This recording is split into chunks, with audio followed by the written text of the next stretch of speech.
Hi, I'm Nancy Shaw with Healthy Living. Today our guest is Kathy Vince. Hi, Kathy. Hi. Thank you for joining us today. Thank you for asking me. Kathy is a group fitness instructor here at Ames Parks and Recreation and a personal trainer. And Kathy works a lot with our senior population. So Kathy, I want to talk with you today about our class on our group fitness schedule called Spif, Strength and Stretch. Sure. So first of all, it has the word Spif in front of it, which a lot of our classes for older adults do, which means spiffy after 60. But tell me about the strength and stretch part. What kind of things would a participant see in our Spif strength and stretch class? Well, with the class, we have a traditional 5-minute warm-up that kind of gets all the body parts warmed up so that the class can be safe. We have about 25 minutes of exercises with tubes and with dumbbells and with body weight, working the main muscle groups.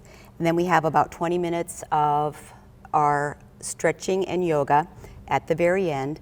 But throughout the class, after each muscle group, we also do extensive stretching. So the class is set up basically for safety and with modifications built into play for whoever is there at class that day. We all have come with, injuries or surgeries or different things that we are able to do and what we're not, and we just kind of do modifications so that everybody gets a really good head-to-toe workout.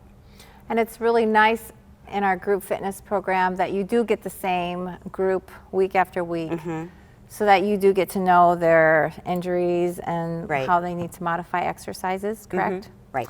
So strength and stretch, what levels of people can participate in that class? What do you see as far as, are they all beginners or are they all? There's certainly room for modification for any ability level, and from all of the ages from 60 on up. I actually have a mother-daughter that exercise together, and they're at 2 totally different levels, but they both get a great workout. And so I kind of take in consideration the main muscle groups that we actually have to strengthen, but then I also take into consideration things that the participants have told me that they struggle with. Several have shoulder issues.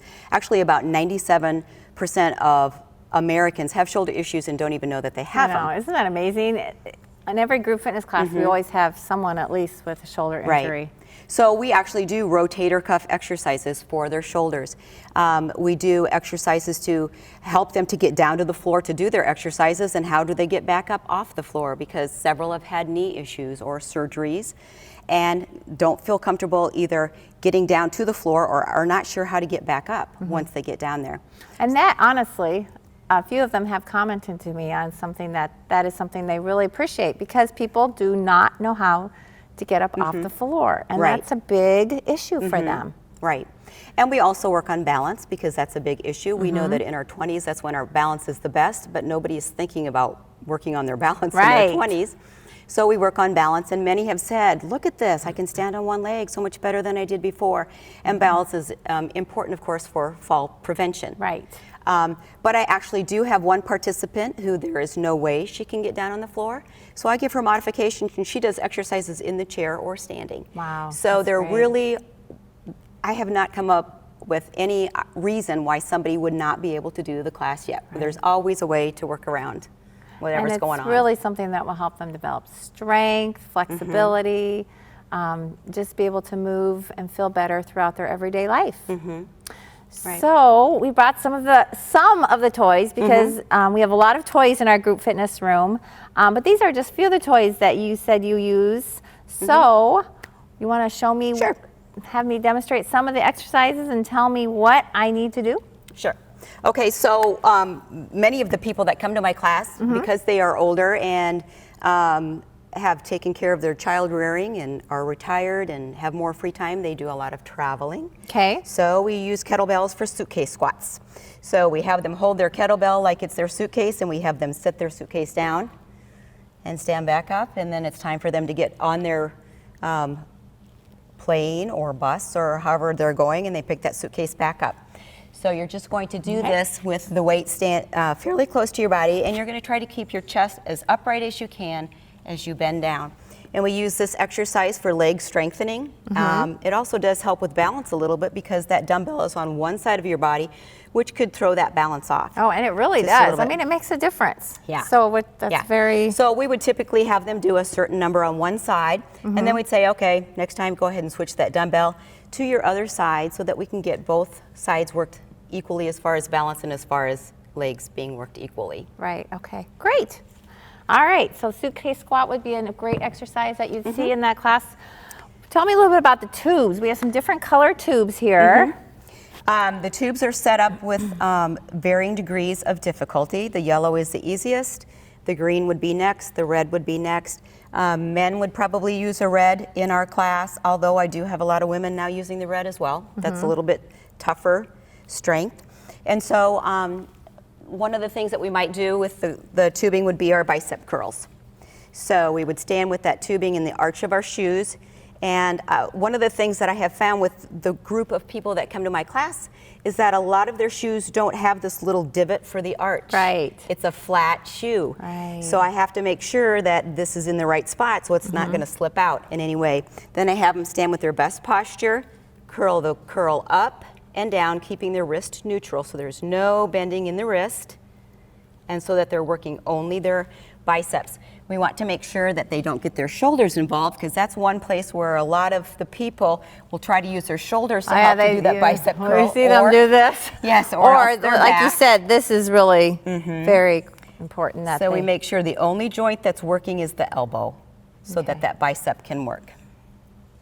And the tubes really make it great for people to be able to progress Right. as they keep taking the class and get stronger. So that's why the different colors, the different levels are so important to have in, Right. in our program. And I do switch, so, you know, one day we'll use dumbbells, one day we'll use tubings. One of the other benefits of the tubing is that after you get it stretched up all the way, and there is a lot of tension on it, you have to have that control, that eccentric control to bring it back so that it doesn't slam back down. So you're actually working in both directions, which is good for people to do Right. as well. And the number of exercises we can do with these tubings Indefinite. are amazing. Right. Just saying. So I'm going to let you keep that tubing. Okay. I'm going to show you an exercise that we would do then for like rotator cuff and for scapula.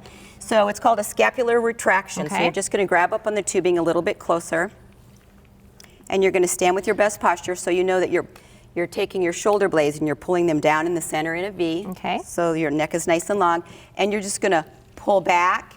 And as you do that, I want you to make sure that you're pulling your shoulder blades back first before your shoulders. So shoulder blades come back, and then shoulder blades come forward.